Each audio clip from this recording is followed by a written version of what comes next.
Baik, selamat malam. Assalamualaikum warahmatullahi wabarakatuh. Sesuai Permen PAN 3 ya, tahun 2021 itu ada standar kompetensi. Salah satu kompetensi yang harus Bapak Ibu miliki ya sebagai seorang PTP adalah difusi dalam pengembangan teknologi pembelajaran. Nah, kali ini materi tersebut akan dipaparkan oleh Bapak Dr. Purwanto.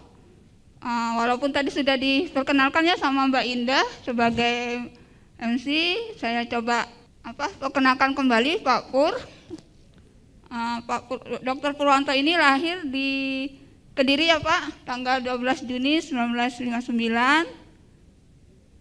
Beliau adalah salah satu yang sangat berjasa dalam melahirkan jabatan pengembang teknologi pembelajaran. Monggo Pak Pur, silahkan untuk menyajikan materi. Terima kasih. Terima kasih Mbak Ika, Bapak Ibu yang saya hormati. Assalamualaikum warahmatullahi wabarakatuh. Apakah Anda masih di sini? Pertanyaan ini penting karena jangan-jangan raganya di sini, jiwanya melayang di sebelah. Baik, saya suka berdiri juga, teman-teman.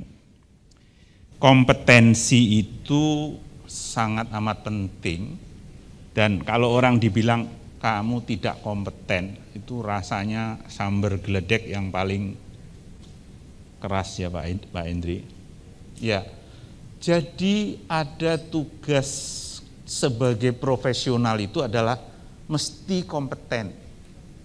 Jadi PTP ya ikut kompetensi PTP yang disebut Mbak Ika tadi, Permen nomor 3, Permen PAN nomor 3 tahun 2021, masih GRES tuh, baru itu.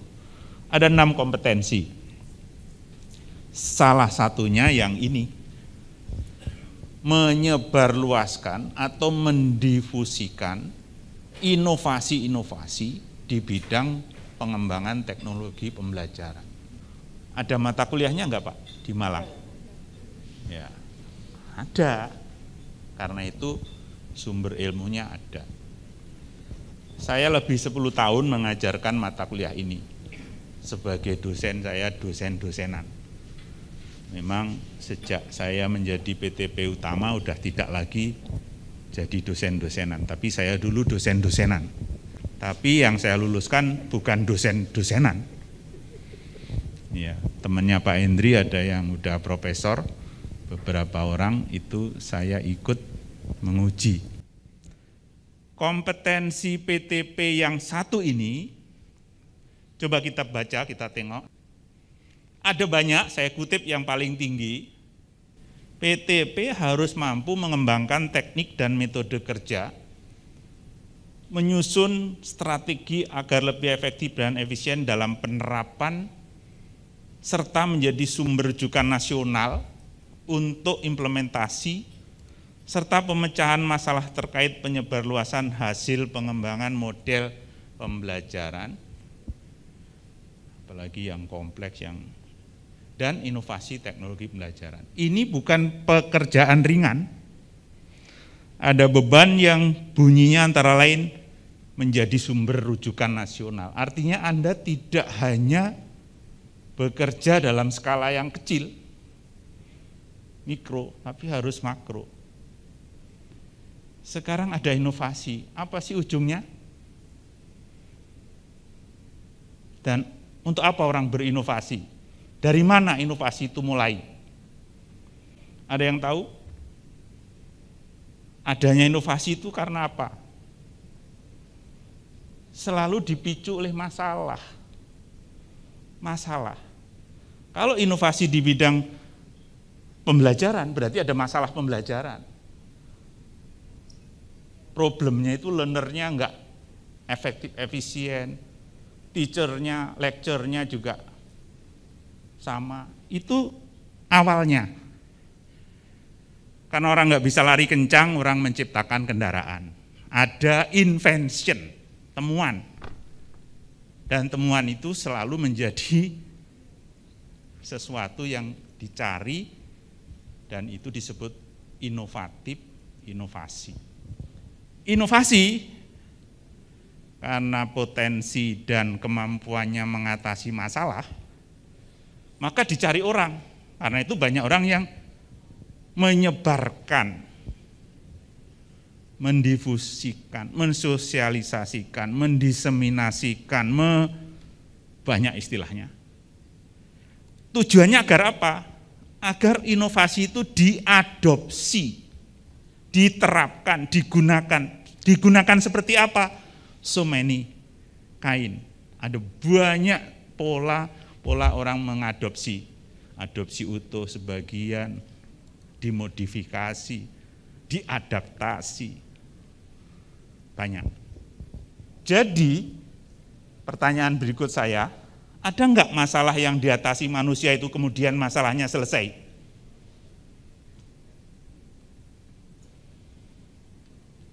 Nyaris tidak ada. Enggak punya motor, pengen jalannya cepat tadi, punya motor. Punya motor masih kehujanan, pengen punya mobil. Terus beli mobil, enggak punya tempat parkir. Masalah ya? Ya, rumahnya kurang boleh. Mengatasi masalah tanpa masalah itu sesuatu yang nyaris mustahil, impossible. Salah satu kompetensi PTP adalah harus mampu mendifusikan inovasi hasil pengembangan teknologi pembelajaran, dan itu artinya harus menyebar luas tadi. Yang paling tinggi tadi kompetensinya harus sampai mengatasi masalah nasional atau diadopsi oleh sistem sosial, oleh populasi yang banyak. Tidak ringan tentunya. Kemampuan ini harus punya unsur di dalamnya. Tahu strateginya, tahu yang dihadapi, tahu ukuran keberhasilannya. Kemampuan-kemampuan ini sangat tinggi. Menurut Menpan, level 5, tadi ada kata level 5, coba buka kembali ke sebelumnya tadi. Level 5 itu kalau KKNI Pak Hendri, itu level 9. Yang Kemenaker ya, dari Kemenaker ada KKNI. Balik lagi. Level 5 itu artinya kalau kita baca, pasti ada unsur penggunaan ide baru, teknologi baru, cara baru, temuan baru, yang itu merupakan hasil kreativiti. Tidak mungkin tidak kreatif itu bisa menciptakan gagasan baru, teori baru, pendekatan baru, nggak mungkin. Dan itu doktor di Indonesia itu harusnya itu semua, walaupun faktanya nggak begitu. Ya, saya tidak mengatakan doktor-doktoran Pak Hendri, tapi banyak. Kemampuan menyebarluaskan inovasi pembelajaran ini akan menolong proses pembelajaran di semua lini. Siapa sih yang nggak belajar hari ini? Semua belajar. Siapa yang nggak punya HP hari ini? Di ruangan ini punya HP semua. Belajar nggak pakai HP dulu? Belajar dulu, malah pergi ke tokonya itu, ada nggak kursusnya? Ada yang kursus, saya pernah menyaksikan orang beli HP yang zaman segede Alahim itu, Nokia yang panjang itu diajari beberapa hari. Belajar adalah urusan seumur hidup. Untuk mengupayakan agar inovasi menyebar, itu namanya melakukan strategi difusi. Difusi itu dimulai dari invention, penemuan, lalu polanya menyebar itu ada satu urutan yang tidak begitu saja. Perlu ada orang yang membawa pesan, namanya agen perubahan, selain ada inovatornya. Lalu ada juga yang disebut sebagai saluran komunikasi, channelnya harus ada, dan itu bisa mass media, bisa interpersonal, dan kemudian orang menyerap menggunakan inovasi itu. Semua populasi di ruangan ini, misalnya kalau ada hal baru, kemarin saya sebenarnya mulai mengajak teman-teman untuk cobalah lihat perkembangan pembelajaran dan teknologi yang baru. itu sebenarnya selalu ada kelompok yang masih belum mau, ya menolak, ada yang langsung mau. Kurva normal biasanya berlaku seperti itu. Ada yang slow, ada yang fast. Dunia memang begitu. Ada yang cepat, ada yang lambat. Ada kategori adopter namanya, dari yang cepat mengadopsi dan yang lambat mengadopsi di ujung sebelahnya. Difusi akan berhasil kalau masalah teratasi sementara. Karena mengatasi masalah sepenuhnya hampir tidak mungkin. Banjir tetap akan ada banjir walaupun nanti sebabnya ganti lagi.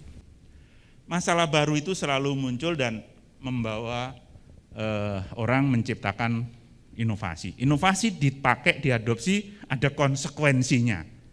Tadi ilustrasi nggak punya motor, seterusnya tadi. Ada konsekuensi yang menyebabkan masalah baru dan inovasi tujuannya itu memang masalah baru itu bisa diatasi, tetapi perlu yang baru lagi gitu. Inilah yang saya tulis di bawah itu, kapanpun selalu ada kebutuhan untuk mengatasi masalah.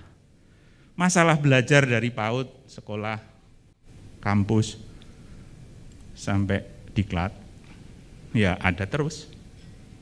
Pak Endri sekarang pusing dengan MBKM. Merdeka Belajar, kampus merdeka.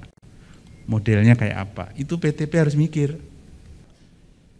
Dalam proses penyebarluasan ide baru, inovasi itu bisa ide, gagasan, produk, cara, dan everything. Tidak mesti barang baru, teknologi.